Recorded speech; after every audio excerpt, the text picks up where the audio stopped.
میرے بھائیو، یہ رمضان کا مبارک مہینہ جو ہے وہ اللہ تبارک و تعالیٰ کو یاد کرنے کا مہینہ ہے، اور اللہ تبارک و تعالیٰ کو یاد کرنے کا مہینہ ہے، اور اللہ تبارک و تعالیٰ سے مانگنے کا مہینہ ہے۔ رمضان کا مبارک مہینہ یہ دعا کا مہینہ ہے۔ اللہ تبارک و تعالیٰ کے سامنے رمضان میں خوب دعا کرے۔ پروردگار عالم رمضان میں اللہ پاک بندے کی ہر دعا کو قبول کرتا ہے۔ افطاری کے وقت دعا قبول ہوتی ہے، سحری کے وقت دعا قبول ہوتی ہے۔ ابو سعید خدری فرماتے رضی اللہ تعالی عنہ کہ دین میں کوئی نہ کوئی وقت بندہ دعا کرتا ہے، پروردگار عالم بندے کی دعا کو قبول کرتے ہیں۔ دعا کا معنی ہے اللہ تبارک و تعالیٰ سے مانگنا، اور پروردگار عالم فرماتے ہیں اجیب دعوت الداعی اذا دعان، میں اپنے بندے کی دعا کو قبول کرتا ہوں۔ وَإِذَا سَأَلَكَ عِبَادِي عَنِّي فَإِنِّي قَرِيب، جب میرے بندے مجھ سے مانگتے ہیں تو میں بالکل قریب ہو جاتا ہوں۔ لیکن میرے بھائیو، مشکل تو یہ ہے آج کل ہم دعائیں پڑھتے ہیں، دعائیں کرتے نہیں ہیں۔ دعائیں پڑھنے سے دعائیں قبول نہیں ہوتی، دعائیں مانگنے سے دعا قبول ہوتی ہے۔ پڑھنے سے یہ مراد ہے کہ زبان سے طوطے کی طرح الفاظ نکل لگے ہو اور دل غافل ہو، اس کو کہتے ہیں دعا پڑھنا۔ دعا پڑھنے سے دعا قبول نہیں ہوتی، بلکہ دعا تو مانگنے سے قبول ہوتی ہے۔ دعا مانگنا اس کو کہتے ہیں انسان کا دل اللہ تبارک و تعالیٰ کی طرف متوجہ ہو اور اس کے روئے روئے پہ اس کا اثر ہو، اللہ تبارک و تعالیٰ سے ایک تار اس کی جڑی ہوئی ہو، تو اس کو دعا مانگنا کہتے ہیں۔ ہم غور کریں، اگر کوئی سائل ہمارے سامنے ہاتھ بڑھائے اور چہرہ ہم دوسری طرف کرے تو کیا آپ کا جی چاہے گا کہ اس کو کچھ دے؟ الٹا ہم ناراض ہوتے ہیں کہ تم نے تو مجھے ذلیل کیا، یہ تو کوئی مانگنے کا طریقہ نہیں۔ ہمارا معاملہ پروردگار عالم کے ساتھ ایسا ہی ہے۔ میرے بھائیو، جب دل غیر کی طرف متوجہ ہے تو ہم نے تو ہاتھ اللہ کے سامنے پھیلائے اور دل کا چہرہ دوسری طرف کر لیا، تو اسی دعا کا تو الٹا غصے کا سبب بن جاتی ہے۔ تو جس کیفیت سے دعا مانگنی ہے یہ بھی سیکھنا پڑتا ہے، یہ بھی سیکھنا پڑتا ہے۔ آج کل ہم نے اکثر لوگوں کو دیکھا ہے کہ لوگ دعائیں مانگتے نہیں بلکہ ایسے دعا کرتے ہیں جسے کام ذمے میں لگا رکھے ہیں۔ جسے کوئی افسر اپنے دفتر میں آتا ہے اور کہتا ہے انجینئر صاحب آپ یہ کر دے، فورمین صاحب آپ یہ کر دے، سپروائزر صاحب آپ یہ کر دے، الیکٹریشن صاحب آپ یہ کر دے۔ ہم کبھی اپنی دعا کا محاسبہ کریں، ہماری دعا بھی اسی طرح کی ہوتی ہے۔ اللہ میرے بیٹے کا نکاح ہو جائے، بیٹی کو بیٹا مل جائے، چھوٹے بیٹے کو نوکری مل جائے، فلاں کو یہ ہو جائے۔ ہمارا انداز اس طرح کا ہوتا ہے نعوذ باللہ، جیسے ہم کام اپنے پروردگار کے ذمے لگا رکھے ہیں۔ میرے بھائیو، اسی طریقے پر دعا قبول نہیں ہوتی۔ دعا تو مانگنا عبدیت ہے، یہ دعا تو عاجزی چاہتا ہے۔ ایک اور بات بھی سن لیجئے میرے بھائیو، دعا کروانا بھی بڑی اچھی عادت ہے۔ اللہ کے نبی صلی اللہ تبارک و تعالی علیہ وسلم دعا کرتے بھی تھے، دعا کراتے بھی تھے۔ حدیث پاک میں ہے عمر رضی اللہ تعالی عنہ عمرے کے لیے تشریف لے جانے لگے تو اللہ کے نبی صلی اللہ تبارک و تعالی علیہ وسلم نے فرمایا اے بھائی ہمیں بھی اپنی دعاؤں میں یاد رکھنا، ہمیں بھی اپنی دعاؤں میں یاد رکھنا۔ تو اللہ کے نبی صلی اللہ تبارک و تعالی علیہ وسلم نے دعا بھی کی ہے اور دعا کروائی بھی ہے، امت کو تعلیم دی۔ لہذا ہم دعا کرے بھی کروائی بھی تو یہ اچھی عادت ہے۔ استاد سے دعا لینا، ماں باپ سے دعا لینا، بڑوں سے دعا کروانا، یہ بہت اچھی عادت ہے۔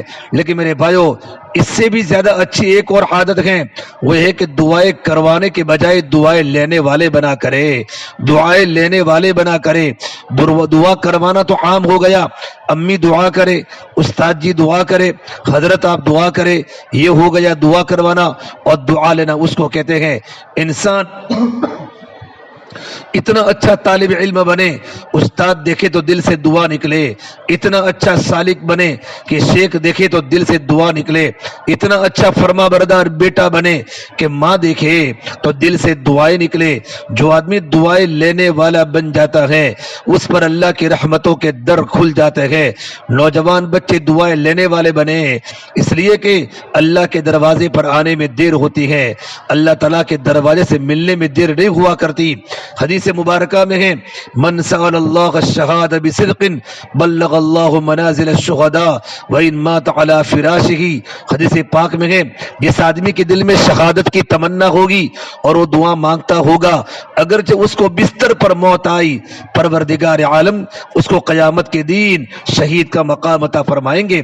میرے بھائیو ایک بات خاص یاد رکھے اللہ تعالیٰ کا ایک دستور ہے مانگنے والے کو اس کی توقع سے زیادہ بھی دیتے ہیں لیکن بعض مرتبہ شیطان دل میں بات ڈالتا ہے ہم تو دعا کے قابل کی نہیں. بھئی ہم کسی کو کہتے ہیں بھائی ہمارے دعا کرنا تو کیا کہتے ہیں کہ مولانا ہم کیا دعا کریں گے ہم تو گنہگار ہے آپ مولانا ہے آپ دعا کریں. یہ غلط بات ہے غلط بات. کبھی بھی اس وجہ سے دعا سے نہ رکے کہ ہم گنہگار ہیں ہم تو پاپی ہیں اس لیے کہ پروردگار صرف نیکوکاروں کی دعاؤں کو قبول نہیں کرتا میرا اللہ تو گنہگاروں کی دعاؤں کو بھی قبول کر لیتا ہے. سفیان ابن عیینہ ایک بہت بڑے اللہ والے فرماتے رحمت اللہ علیہ ایک عجیب بات کہی فرماتے ہیں لا یمنعن احد الدعاء ما يعلم في نفسه. تم میں سے کسی بندے کو یہ بات دعا سے نہ روکے کہ وہ اپنے دل میں سوچے کہ میرے اندر تو بڑے گناہ ہے میرا دل تو غلاظتوں کا گٹر ہے. فإن اللہ سبحانہ تبارک وتعالی قد اجاب دعاء شر خلقه وهو ابلیس حين قال رب انذرني الى يوم يبعثون. اللہ تعالیٰ نے سب سے زیادہ بدماش سب سے زیادہ شریر شیطان کی بھی دعا کو قبول کر لیا جب اس نے قیامت کے دن کہا تھا قیامت تک کے لیے مہلت دے دیجئے قیامت کے لیے مہلت دے دیجئے. پروردگار نے فرمایا انک من المنذرین میں نے تمہیں مہلت دے دی. تو میرے بھائیو اگر اللہ تعالیٰ شیطان کی بھی دعا کو قبول فرما سکتا ہے پھر مانگنے والا تو کلمہ گو ہے کلمہ پڑھنے والا ہے اللہ کا بندہ مسلمان ہے اس کو کیوں پریشان ہونے کی ضرورت ہے. یہ تو شیطان کا ایک ہتھیار ہے کہ دل میں بات ڈالتا ہے ہم تو بہت گنہگار ہیں ہم کیا دعا مانگے. جس طرح اگر اسی جھوٹی زبان سے کلمہ پڑھا لا الہ الا اللہ تو قبول ہو جاتا ہے اسی طریقے پر میرے بھائیو دعا مانگی تو وہ بھی قبول ہو جائے گی. اس لیے دعا مانگنے میں کبھی دیر نہیں کرنی چاہیے. انسان سے مانگو تو انسان ناراض ہو جاتا ہے اللہ تعالیٰ سے نہ مانگو تو اللہ تعالیٰ ناراض ہو جاتا ہے. ہاں اتنا ہے اللہ سے مانگے تو دل متوجہ ہونا چاہیے دل کی حضوری سے دعا کرے اس یقین سے دعا کرے کہ پروردگار عالم نے مجھے دعا مانگنے کا حکم دیا ہے اور قبول کرنے کا وعدہ کیا ہے. یہ نہیں زبان پہ تو دعا ہو اور دل میں کسی اور کی طرف بیان ہو. ایک مرتبہ حضرت موسیٰ علیہ السلام کا گزر ہوا قیل مر بموسیٰ علیہ السلام برجل یدعو ویتذرع. ایک بندے کے قریب سے گزرے جو دعا بھی مانگ رہا تھا اور ظاہر میں آنسو بھی بہ رہے تھے. فقال موسیٰ علیہ السلام نے کہا الہی لو کانت حاجتہ بیدی قضیتها. اے پروردگار اگر اس بندے کا مسئلہ میرے اختیار میں ہوتا اس کا رونا مجھے دیکھا نہیں جاتا اس کے آنسو مجھے دیکھے نہیں جاتے میں تو اس کے مسئلے کو حل کر دیتا. مانگ بھی رہا ہے رو بھی رہا ہے. اللہ تعالی نے موسیٰ علیہ السلام پر وحی کی انا ارحم بہ منک. اے میرے پیارے موسیٰ میں آپ سے زیادہ اس بندے پر رحم کرنے والا ہوں ولکنہ یدعونی ولہ غنم وقلبہ عند غنمہ. مگر یہ مجھ سے دعا کر رہا ہے اور اس کا بکریوں کا ریوڑ ہے اور اس کا دل بکریوں کے ریوڑ میں پھنسا ہوا ہے. وانی لا استجیب لعبد یدعونی وقلبہ عند غیری. اور میں ایسی دعا کو قبول نہیں کرتا کہ دعا تو مجھ سے مانگے اور دل کسی اور کے پاس ہو. اس لیے میرے بھائیو اللہ کے دل میں یقین کے ساتھ اللہ سے دعا کرے. اب اس غنم کا ترجمہ محدثین نے یہ بھی کیا ہے کہ جانوروں میں دل پھنسا ہوا ہو اور بعض حضرات نے بکریوں سے عورت مراد دی ہے کہیں لڑکیوں میں پھنسا ہوا ہو. ادھر تو دعا مانگ رہا ہے دل ادھر لڑکیوں میں پھنسا ہوا ہے غیر محرم لڑکیوں میں پھنسا ہوا ہے. تو بھائیو دعا کیسے قبول ہوگی. فذکر موسیٰ للرجل ذالک. موسیٰ علیہ السلام نے اس بندے کو یہ بات بتائی کہ تیرا دل پھنسا ہوا ہے دعا قبول نہیں ہوگی جب تک کہ دل کو خالی نہ کرے. وانقطع الی اللہ سبحانہ تعالی بقلبہ. اس بندے نے اپنا دل ہر طرف سے ہٹا لیا. فقضیت حاجتہ. اللہ نے اسی وقت اس کی ضرورت کو پورا کر دیا. تو اللہ تبارک و تعالیٰ چاہتے ہیں کہ میرے بندے مجھ سے مانگ رہے ہو تو دل بھی تو میرے پاس ہونا چاہیے. میرے بھائیو بعض دفعہ تو ایسا ہوتا ہے کہ بندہ دعا مانگے فوراً آثار ظاہر نہیں ہوتے تو اس کی وجہ سے دعا مانگنا نہ چھوڑے مانگتا رہے. مکے سے اللہ والے بھی گزرے گئے، 25 سال کے بعد ان کی دعا قبول ہوئی۔ حضرت موسیٰ علیہ السلام کی دعا 40 سال کے بعد قبول ہوئی، بعض علماء کی 50 سال کے بعد دعا قبول ہوئی، اور انہوں نے آنکھوں سے قبول ہوتے ہوئے دیکھی تو ٹائم لگتا ہے۔ اللہ تعالیٰ قبول تو فرماتے ہیں۔ آپ نے دیکھا ہوگا بچہ کہتا ہے امی مجھے آئس کریم دے دے، ماں کہتی ہے بیٹا نہیں تیرا گلا خراب ہے نہیں لینا، وہ روتا ہے کہ دے دینا، وہ کہتی ہے نہیں، وہ روتا ہے امی دے دے، پھر وہ کہتی ہے نہیں، شروع میں نہیں کرتی رہتی ہے، بچہ روتا رہتا ہے، مانگتا رہتا ہے، بالآخر وہی ماں آئس کریم اٹھا کے دے دیتی ہے، چلو اچھا کھا لو۔ تو پروردگار عالم کے یہاں بھی ایسا ہی معاملہ ہے، بندہ روتا ہے، بندہ روتا ہے، بالآخر اللہ تبارک و تعالی دروازے کھول دیتے ہیں۔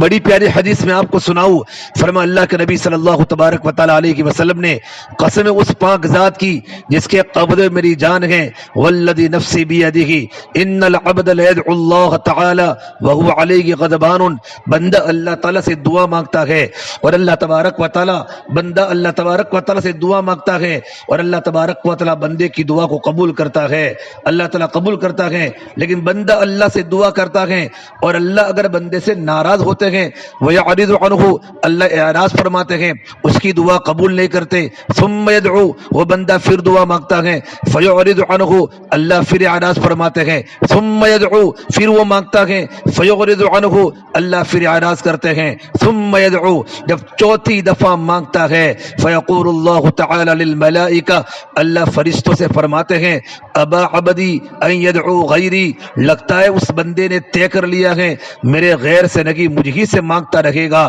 فقد استجبت لہ، چلو میں نے اس کی دعا کو قبول فرما لیا۔ تو میرے بھائیو، بار بار مانگنے سے اللہ تعالیٰ بندے کی دعا کو قبول فرماتے ہیں۔ ہمیں چاہیے ہم اللہ تبارک و تعالیٰ سے مانگے تو بار بار مانگے، صرف ایک بار مانگ لینا کافی نہ سمجھا کرے، اللہ تعالیٰ ہر بندے کی دعا کو قبول کرتا ہے۔ حضرت ابراہیم صاحب دیولہ دعوت برکاتہ فرماتے ہیں اللہ سے یقین سے دعا کرے، اللہ تبارک و تعالیٰ کی نگاہ میں سب سے بڑا اکرام دعا والے کا ہوتا ہے۔ دعا تو مومن کا ہتھیار ہے، الدعاء سلاح المؤمن، مومن کا ہتھیار تو دعا ہوتا ہے۔ ساری کی ساری نبیوں کی مددیں اللہ نے دعا کے ذریعے کی، ساری کی ساری باطل قوموں کو اللہ نے جو غرق کیا، اللہ نے جو ختم کیا، وہ نبیوں کی اور حق والوں کی دعاؤں سے ختم کیا ہے۔ اسے میرے بھائیو، حضرت مولانا ابراہیم صاحب دیولہ دامت برکاتہ العالیہ فرماتے ہیں بندہ جو بھی دعا کرتا ہے یا تو اللہ کی بارگاہ میں مقبول ہوتی ہے یا تو اللہ کی بارگاہ میں محفوظ ہوتی ہے، مردود نہیں ہوتی۔ قبولیت کا وقت ہوتا ہے تو قبول ہو جاتی ہے، اگر قبولیت کا وقت نہیں ہوتا تو اللہ کی بارگاہ میں محفوظ ہو جاتی ہے۔ لیکن پروردگار عالم کسی کی دعا کو رد نہیں کرتا۔ تہجد کے وقت دعا قبول ہوتی ہے، ہر فرض نماز کے بعد دعا قبول ہوتی ہے، تکبیر اور اذان کے درمیان لا ترد بین الاذان والاقامہ، اذان اور تکبیر کے درمیان بھی دعا رد نہیں ہوتی، پروردگار عالم دعا کو قبول کرتا ہے۔ اور حضرت فرماتے ہیں کہ دعا نے اللہ کے عرش کا راستہ دیکھ لیا ہے، بندہ جو بھی دعا کرے گا اللہ کے عرش تک ٹکرائے گی، اللہ کے عرش تک پہنچ جائے گی۔ ایک مثال دے کر سمجھایا، ہماری گلی میں بچے کھیلتے ہو، سارے بچے کھیل کود کرتے ہو، اچانک اسٹریٹ لائٹ چلی جاوے، اندھیرا ہو جاوے، ہمارے بچے ڈرتے نہیں ہیں، ہمارے بچے اندھیرے میں چلتے چلتے اپنے گھروں پر چلے جاتے ہیں کہ انہوں نے گھر کا راستہ دیکھا ہوا ہے۔ دعا نے بھی عرش کا راستہ دیکھا ہوا ہے۔ بس میرے بھائیو دعا کرے، اللہ قبول کرے۔ اللہ تبارک و تعالی ہر بندے کا اکرام کرتے ہیں، مانگنے والوں کی کمی ہے، مانگنے والوں کی کمی ہے، قبول کرنے والا پروردگار عالم قبول کرتا ہے۔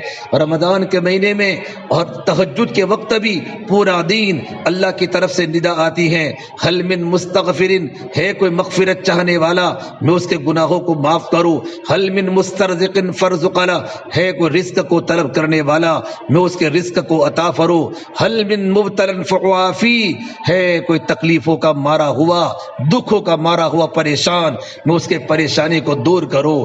بھائیو، اللہ تو اپنے بندوں سے بڑی محبت کرنے والا ہے، واللہ رؤوف بالعباد، نبی عبادی انی انا الغفور الرحیم۔